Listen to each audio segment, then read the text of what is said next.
What's up guys, and welcome back to another eBay miniature rescue. This week I tackle a squad of 5 Kharadron Overlords, Grundstok Thunderers. I bought these for $20 on eBay, and they generally retail for 5 of them for about $35 for a brand new box. These have some paint on them already, so I'm just going to drop them into my sonic cleaner with simple green. And I let these sit for probably 2 weeks, and I turned the sonic cleaner on as often as I could. I would kind of agitate them and move them around. It still didn't get quite everything off, but they look pretty good, and I'm pretty sure once we get some paint on here, they'll be just fine.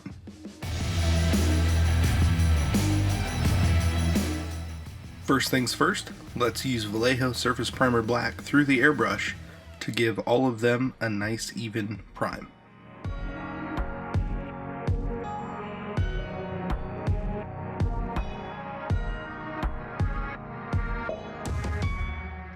So a quick shout out to Brent over at Goobertown Hobbies. Go check out that channel if you haven't. He did an entire video on using inks through your airbrush, and it was fantastic. And I have since purchased several. So we're going to try some of this Liquitex Gold through the airbrush to see how well it sticks and what it looks like. So personally, I do like the gold approach to these Kharadron Overlords, but we're going to break that color up a little bit with the Screaming Bell. So I'm just going to pick out a few different areas, mainly on the helmet, and we're going to start to separate some of this gold into different metallic colors.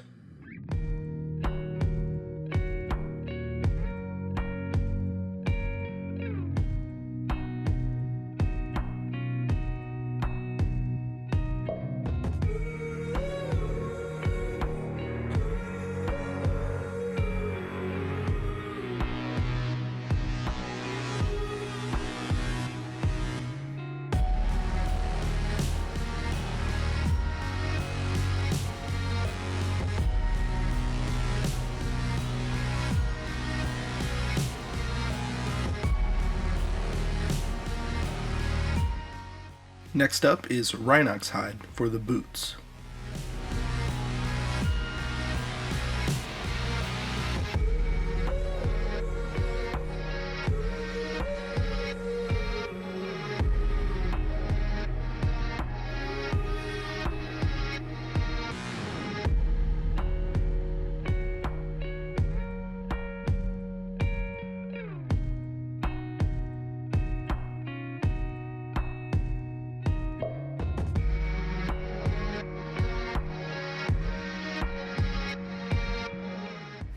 Pallid witch flesh for the tubes.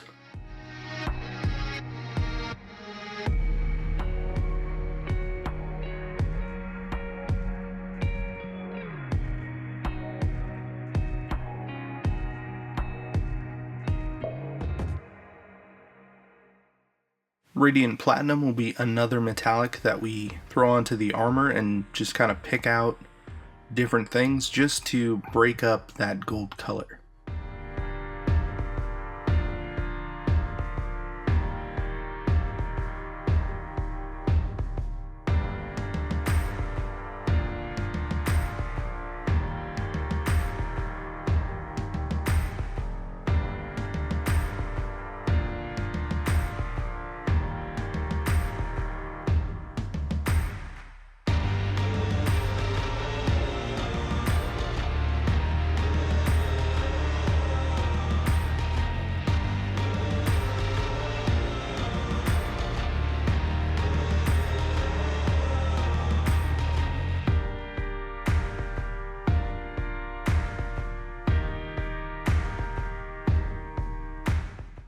Using Nagaroth Knight, I will paint his pants purple. So let's talk about color for just a second.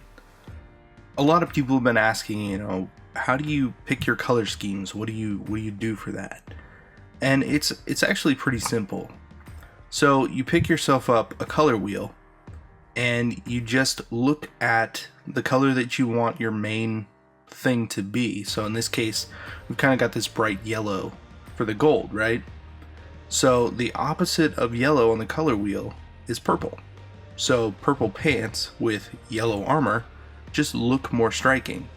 Interrupting that thought for just a second, we're going to hit everything except for the Screaming Bell with Agrax Earthshade. Okay, so according to the color wheel, yellow and gold are opposites. So that's going to give us our main base pair of colors. And from there, we want to do something a little bit more. We don't just want to have two different colors. So this Agrax Earthshade is going to darken that down and desaturate that yellow. So we're going to need to do that later down the line with the pants. We want to mute those colors a little bit, make them darker, and introduce something else to be the focal point for color.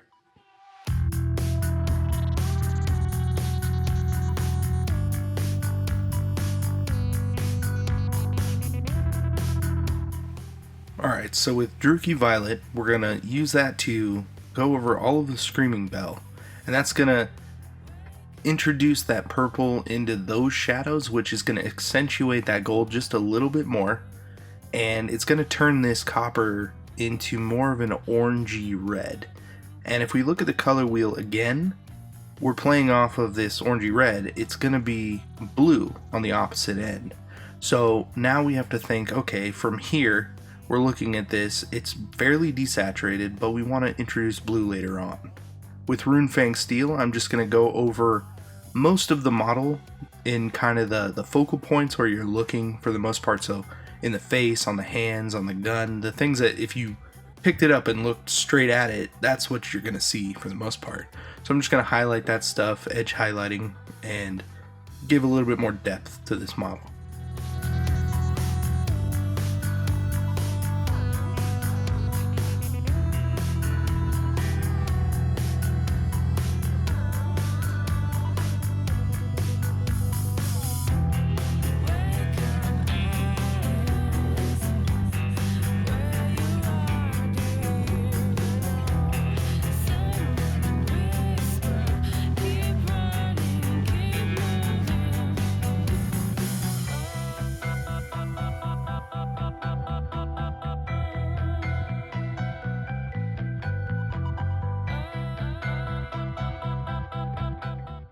So after those highlights with Runefang Steel, you can see a little bit more depth in this model. He's looking pretty good, and honestly, you could stop right here.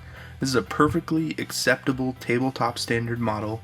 It's got a few different colors, it's got some highlighting, and it looks decent, especially when it's in a group. But showing you my test model for this, I did a few different things, took it a little too far, but I want to take some of these elements, especially that blue, which is going to play off that orangey red, and this stressing on the metal on the gun just looks cool. So we're going to start with that and try and push this model a little bit further. With Scrofulous Brown, ridiculous name, we're going to cover probably half the gun, and that's going to set us up for the next color. Using Gory Red, we're going to go half again towards the end of that barrel and just lightly cover and blend this yellow brown in with this kind of deep red.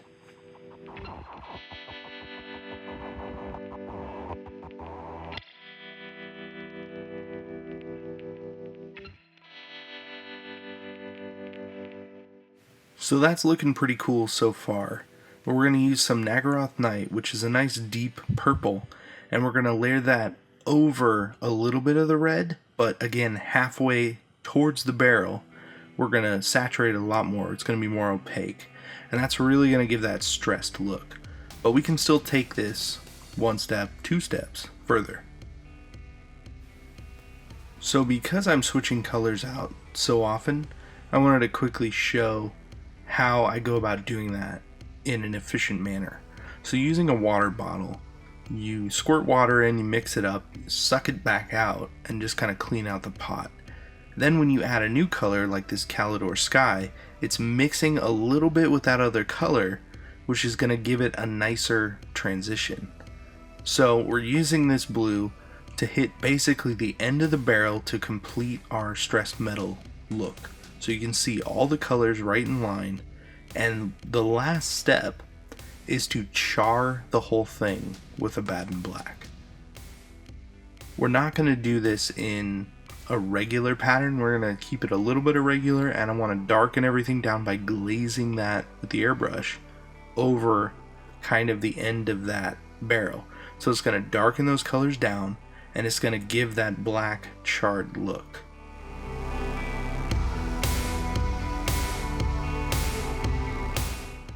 So cleaning everything out of the airbrush and starting fresh, using Kharadron Sky, we're going to bring in that blue color to offset that kind of orangish red. And this is going to tie everything else in and give us kind of a 4-color combination with a few different techniques to really set this model apart. So after we lay that blue down, we're going to come back in, mix in some Menoth White highlight, and just hit kind of the tips of everything. So I think this is another important step in using your airbrush. And I mentioned it last week, and I feel like I need to mention it again. Almost any time is a good time to pull out your airbrush.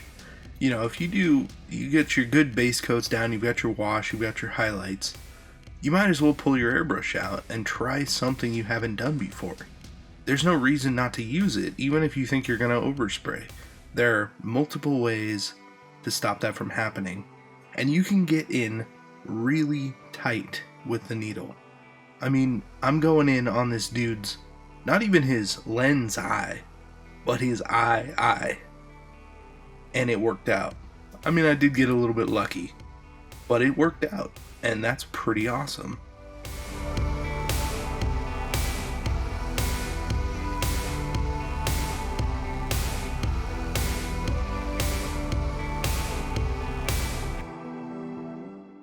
So at the end of the day, we took these $20 Grundstok Thunderers, who are equipped with Aethermatic rifles, all of them.